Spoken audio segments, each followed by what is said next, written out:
अस्सलाम वालेकुम नाजरीन। डॉक्टर एजाज आप लोग की खिदमत में हाजिर हूँ एक नई वीडियो के साथ। और आज की वीडियो में हम एक इंतहाई अहम बीमारी और इंतहाई मोहलिक बीमारी जिसे निगलेरिया कहा जाता है, यानी दिमाग खाने वाला कीड़ा, उसके ऊपर बात करेंगे कि ये बीमारी कैसे होती हैं, इस बीमारी की क्या अलामात हैं और इस बीमारी से हम अपने आप को कैसे बचा सकते हैं। नाजरीन, ये बीमारी पाकिस्तान में पहले नहीं थी। पहला केस, पहला पेशेंट जो रिपोर्ट हुआ है पाकिस्तान में, वो हुआ है 2008 में कराची में।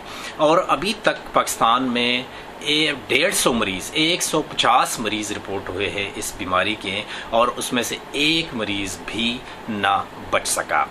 बेसिकली ये बीमारी थी, बेशतर जो इनके केसेस थे ये थे अमेरिका में।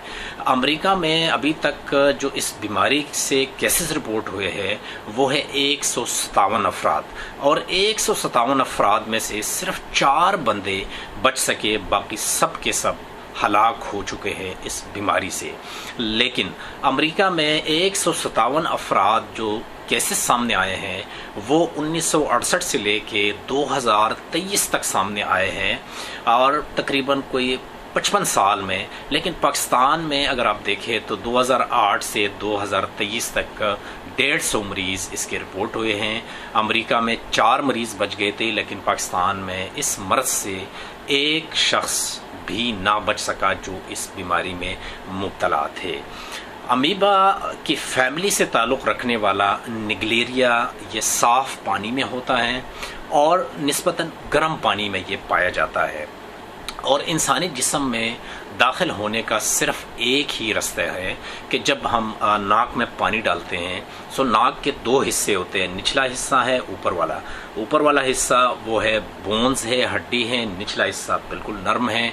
जब हम पानी नाक में डालते हैं सो नाक में अगर ऊपर चला जाता है पानी हड्डी वाली पोर्शन में, और फिर उसके बाद एक और बोन है जिसको हम कहते हैं क्रिबरी फॉर्म प्लेट, वो होते हैं जाली नुमा हड्डी होती है, उसके ज़रिए फिर पानी ऊपर चढ़ता है, दिमाग की तरफ जाता है और दिमाग को ये डैमेज करना शुरू कर देता है।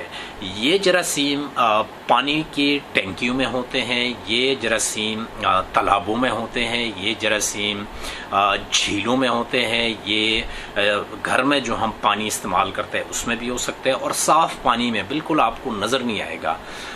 सबसे इम्पोर्टेंट बात यह है कि ये जरासीम से आलूदा पानी आप अगर पिए आपको बीमारी नहीं होगी। इससे अगर आप कपड़े धोते हैं आपको बीमारी नहीं हो सकती। इसको अगर आप खाने के लिए इस्तेमाल करते हैं आपको बीमारी नहीं होगी। बीमारी सिर्फ और सिर्फ एक सूरत में हो सकती है कि नाक में पानी चला जाए, पानी बिल्कुल ऊपर जाए, दिमाग की तरफ जाए, और फिर वो दिमाग को डैमेज करना शुरू कर देते हैं। इसीलिए इस बीमारी को कहते हैं, इस कीड़े को कहते हैं इंसानी दिमाग खाने वाला कीड़ा। ये बीमारी बेसिकली होती है आम तौर पे जो अमेरिका में केसेस रिपोर्ट हुए थे वो थे सारे टीन एजर्स जिनकी उम्र 14 साल से कम थी। लेकिन पाकिस्तान में जो 150 केसेस रिपोर्ट हुए हैं इनमें से बेशतर की उम्रें 25 से 45 साल के दरमियान है। सो ये बीमारी ख़ासकर वो लोग जो स्विमिंग पूल्स में जाते हैं उनके लिए बड़ा ख़तरा होता है, जो झीलों में तालाबों में नहाते हैं या इवन घर पे नहाते हैं उनको भी रिस्क होता है। फिर जब हम वज़ू करते हैं सो वज़ू के दौरान भी अगर पानी बहुत ज़्यादा ऊपर चला जाए, बोनी पार्ट तक जाए और उसके बाद दिमाग की तरफ अगर चला जाए पानी, और वो पानी जरासीम आलूदा हो, सो ये बीमारी उन लोगों को भी हो सकती है। इस बीमारी की अलामात क्या हैं? सर में शदीद दर्द होगा, तेज़ बुखार होगा, बेचैनी से कैफियत होगी, और फ्लू वाली सिम्टम्स होंगे। फ्लू होगा, गले में दर्द होगा, खांसी भी हो सकती है, इसके अलावा उल्टियाँ वगैरह मरीज़ को हो सकती हैं, और इसके अलावा मिर्गी की तरह दौरे भी मरीज़ को पड़ सकते हैं। सो इस बीमारी का इलाज बहुत मुश्किल है, लेकिन इससे बचाव बहुत ज़्यादा आसान है। हम इस बीमारी से अपने आप को कैसे बचा सकते हैं?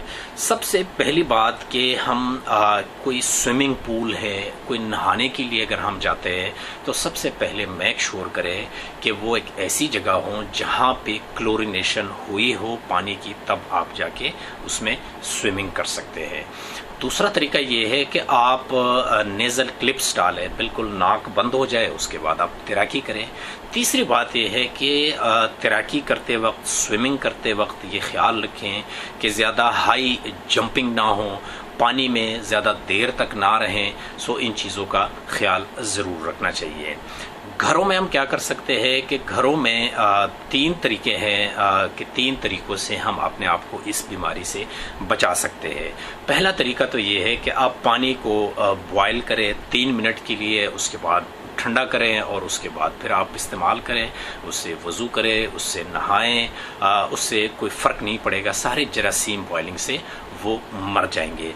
लेकिन ये तरीका मुश्किल इसलिए है कि पानी गर्म करते वक्त भी टाइम आपका लगेगा, उसके बाद इतना पानी फिर ठंडा करना है, फिर उससे नहाना है। सो एक बड़ा लंबा प्रोसीजर है, वो थोड़ा सा मुश्किल तरीका है।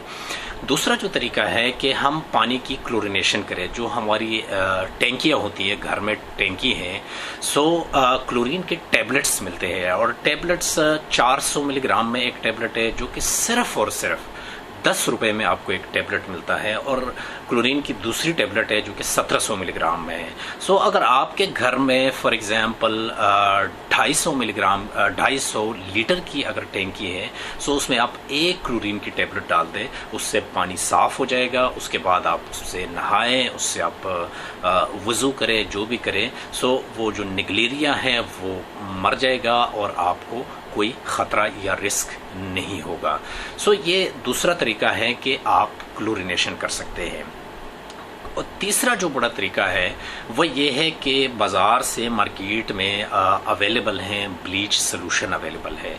सो पानी के अंदर हम ब्लीच सॉल्यूशन भी डाल सकते हैं। ये क्लोरिनेशन जो टैबलेट्स हैं वो आप घर वाले टैंकी में भी इस्तेमाल कर सकते हैं। दिन में एक दफ़ा अगर आप टैंकी इस्तेमाल करते हैं, एक टैबलेट उसमें मिलाएं। अगर 2 दफ़ा आप इस्तेमाल करते हैं, सो जब भी आपने टैंकी भरनी है पानी से, सो उसमें एक टैबलेट आप मिलाएं। इसी तरह मसाजिद की जो टैंकियाँ होती हैं, अगर 250 लीटर की कैपेसिटी है, उसकी बड़ी टैंकी है, सो उसमें भी एक टैबलेट डालें। लेकिन मसाजिद में ये होता है कि पानी ज़्यादा कंज्यूम होता है, ज़्यादा इस्तेमाल होता है। सो बेहतर तरीका ये है कि हर नमाज से पहले नई टैंकी में, नए पानी में एक क्लोरीन का टैबलेट जो 400 मिलीग्राम का है, सिर्फ 10 रुपये का आता है, वो डाल दें। फिर उसके बाद वज़ू करें। पानी अगर ऊपर भी जाता है तो कोई मसला नहीं बनेगा। जो तीसरा तरीका है वो है ब्लीच सॉल्यूशन। ब्लीच सॉल्यूशन हम डालते हैं बेसिकली 1 सीसी डालते हैं 10 लीटर पानी में।